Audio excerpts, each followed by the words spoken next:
Hey, it's Brian Sergio. You know, in my last episode, episode 12, and this is episode 13, and I'm on the road, so just kind of outside my studio, but outside in the park, just sharing some thoughts.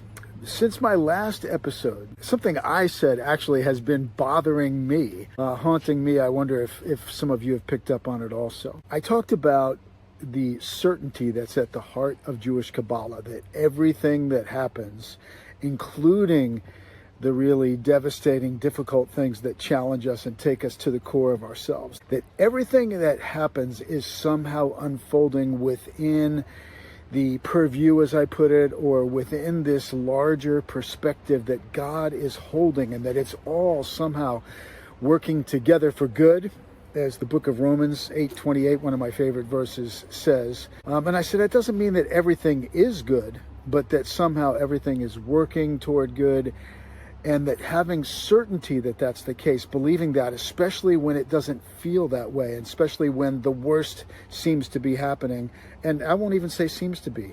I mean, I don't want to minimize the painful, catastrophic things that so many of us go through and so many people in the world go through.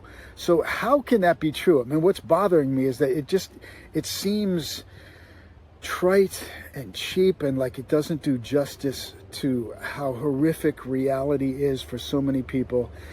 And I mentioned my work in Haiti. I've been working with grassroots organizations in the country of Haiti, among some of the poorest people on the planet, for over 30 years. And you know, you don't have to go to Haiti to find intense, grinding, perennial poverty and suffering, and all of us go through hard things. But one of the gifts that Haiti has been to me, and having friends among some of the poorest people on the planet whose children have died at times from diseases and conditions that clean water and Pepto-Bismol would have saved, and having to somehow deal with the fact that there's more than enough resources, money, food, everything that's needed for everyone on this planet to thrive, and yet there's so much hunger and starvation and injustice. I am not divorced from those realities. I have not lived my own personal life at a safe, comfortable distance from that. So when I talk about certainty, though, I am always haunted by that reference point, that perspective of some of the most suffering realities, hard, harsh realities in the world that I have been very, very close to. And it's cheap grace and just cheap God talk to somehow talk about having certainty that everything's working together for good if you don't somehow deal with that. And so I'm always asking myself, how does any of this sound to the poorest of the poor, to people who were born into virtually no economic opportunity? And when we talk about manifestation and the power of bringing into being what we focus on internally, there's always a part of me that's like, yeah, how does this sound to someone who's starving to death in Haiti? And just this last week, I actually got a video from a friend in Haiti who had to watch his mother-in-law starve literally to death.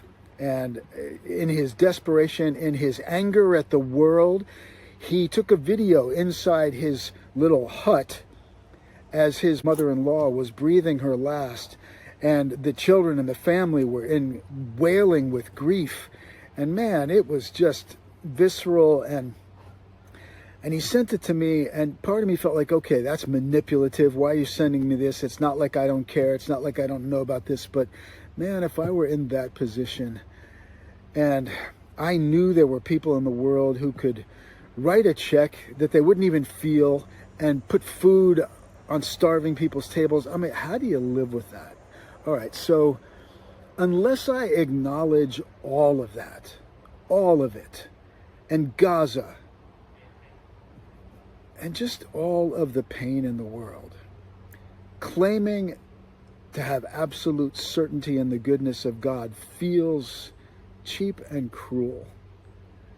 And so I just need to acknowledge that today, and to simply say, even then, I am saying that God is good, even though this world is not fair.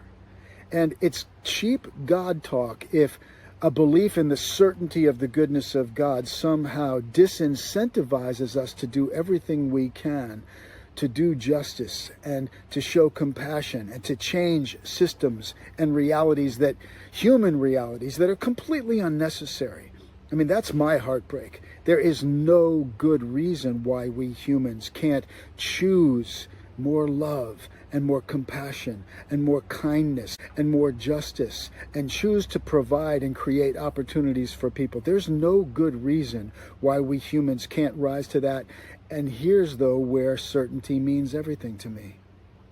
I believe that God is bringing about that kind of change and that kind of awakening right now. And that actually what we are seeing is the disillusion of old systems that have not worked and that have created this broken reality we have right now. I think what's happening now in this quagmire and this chaos that we're in the midst of in 2026, in August of 2026, as we look toward what is likely to be a very, very difficult next year or so in this world, I actually believe this is like an old system as a caterpillar going into a chrysalis and actually dissolving, actually falling apart. And yes, it's going to be messy.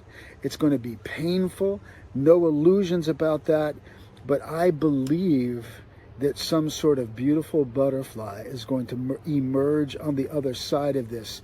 And this is my pledge that I will, as I witness to the presence of love and kindness and goodness in this world, as I witness to it and stubbornly cling to my belief in the goodness of God and in the goodness of humankind, that I am going to do my part.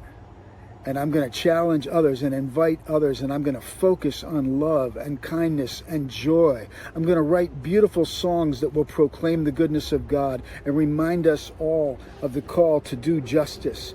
I'm going to give my last ounce of energy to vote for candidates who will stand for change. People like James Tallarico in Texas, who represent to me a rising of new young leadership, of honest people who are committed to the common good. I'm going to support them. I'm going to stump for them. I'm going to do everything in my power in this world to bring about a world of justice and kindness and compassion.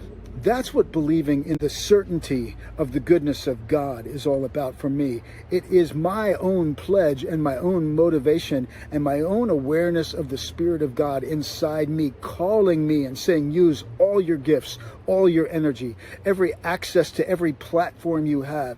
Use it all for the bringing about of goodness and love and compassion. Feed the hungry, but ask why the hungry are poor.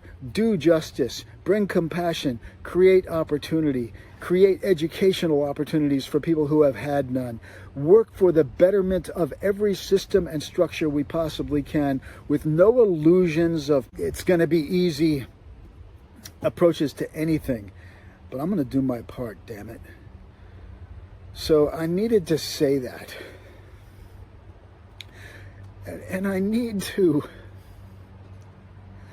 own my own grief and my own anger that the world is as full of so much suffering as it is, even as I keep on choosing to focus on the love, to focus on the goodness, to focus on solutions and not the problems, and to encourage others to do the same.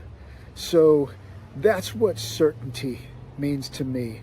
God's love will be the final word, and God will speak it through us, not for us, through us. So join me in that. If you want to get involved in the work in Haiti that I'm involved in, if that somehow speaks to you or calls to you, I'm very much in the thick of it. Haiti is a complete shit show these days with the gangs running that country. I haven't been able to go there or take a group there for almost 7 years now, but we are still supporting grassroots organizations that are feeding people and creating jobs and educating people who would otherwise have no hope of literacy or any kind of education. And that's just one small, unforgotten, largely unforgotten place in the world. We all do what we can wherever we can in your own communities. But if you're not sure exactly how to serve, and you've got resources to share, you've got time, energy to share, and you want to connect with me and do something beautiful in this world, be in touch with me. Bryan Serchio, Bryan Serchio, BL at Gmail. I'll respond to you. I read all my comments to these videos. All right, I feel better now. Let's stand for the love and the goodness and the kindness and the justice of God in this beautiful yet tragically flawed and broken world. Let's make it as beautiful as we can. Thanks a lot.